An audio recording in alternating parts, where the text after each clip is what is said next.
नमस्कार दोस्तों, मैं राजेश दुधानी एडवोकेट आज आपके साथ डिस्कस करने जा रहा हूं कि जो रेंट एग्रीमेंट है वो दोस्तों 11 महीने के लिए क्यों बनता है। दोस्तों सबसे पहले डिस्कस करना चाहूंगा कि रेंट एग्रीमेंट क्या होता है। रेंट एग्रीमेंट एक ऐसा दस्तावेज है जो एक व्यक्ति दूसरे व्यक्ति के साथ उस समय बनाता है जब वो व्यक्ति कोई भी दुकान, मकान या गोदाम या कोई ऐसी चीज किराए पे लेता है जिसके तहत देने वाला जो है एक किरायानामा बनाता है और उस किरायानामे में सारी तरह की शर्तें लिखी जाती है, जैसे कि किराए की राशि कितनी होगी, किराया कब देना होगा, किराया देने का जो स्थान है वो कहां पर होगा।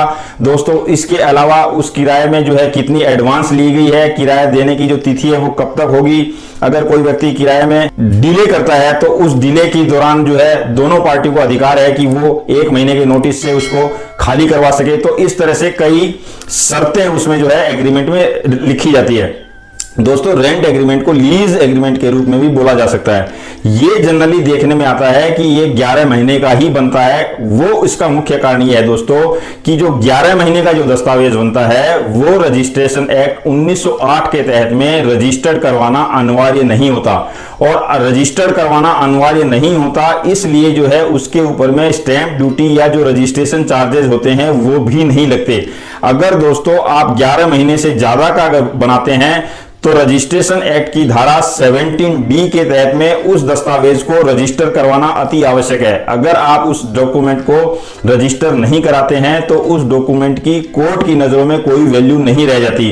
तो उस डॉक्यूमेंट को रजिस्टर करवाने के लिए उस जो किराया तय किया गया है उस किराए के अनुसार जो ड्यूटी या कोर्ट फीस या जो स्टैंप ड्यूटी जो बनती है वो देनी होती है। मसलन जैसे मान लीजिए अगर दिल्ली में कोई किरायानामा एग्जीक्यूट किया जाता है और वो 3 साल तक के लिए किया गया है तो उसके ऊपर में जो है 2% की ड्यूटी देनी अनिवार्य है, यानी 2% की जो ड्यूटी है वो देनी पड़ेगी आपका जो ईयरली किराया है उसके ऊपर में।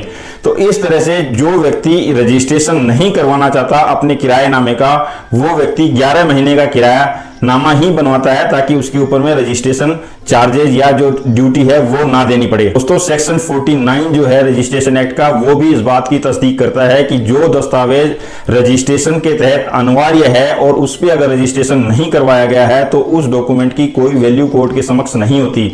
इसीलिए दोस्तों जो व्यक्ति 11 महीने का किरायानामा एग्जीक्यूट करवाते हैं वो सिर्फ और सिर्फ 100 रुपए के स्टैंप पेपर पे अपनी शर्तें लिख के नोटरी से उसको अटेस्ट करवा के रख लेते हैं, जिसके तहत में उन्हें जो है रजिस्ट्रेशन नहीं करवाना पड़ता। इसलिए दोस्तों ज्यादातर केसेस में लोग स्टैंप ड्यूटी बचाने के लिए अपने दस्तावेज जो कि रेंट एग्रीमेंट या लीज एग्रीमेंट है उसको 11 महीने का बनवाया जाता है और 11 महीने के रेंट एग्रीमेंट के ऊपर में रजिस्ट्रेशन एक्ट के तहत में रजिस्ट्रेशन करवाना या उसके ऊपर में ड्यूटी देना अनिवार्य नहीं है। तो दोस्तों ये था आज का डिस्कशन, रेंट एग्रीमेंट 11 महीने का क्यों बनता है इस चीज के ऊपर में। अगले वीडियो में फिर किसी नए टॉपिक के साथ मिलेंगे। अगर मेरा ये वीडियो आपको अच्छा लगा हो तो लाइक, शेयर और सब्सक्राइब करना बिल्कुल ना भूलें। धन्यवाद, नमस्ते।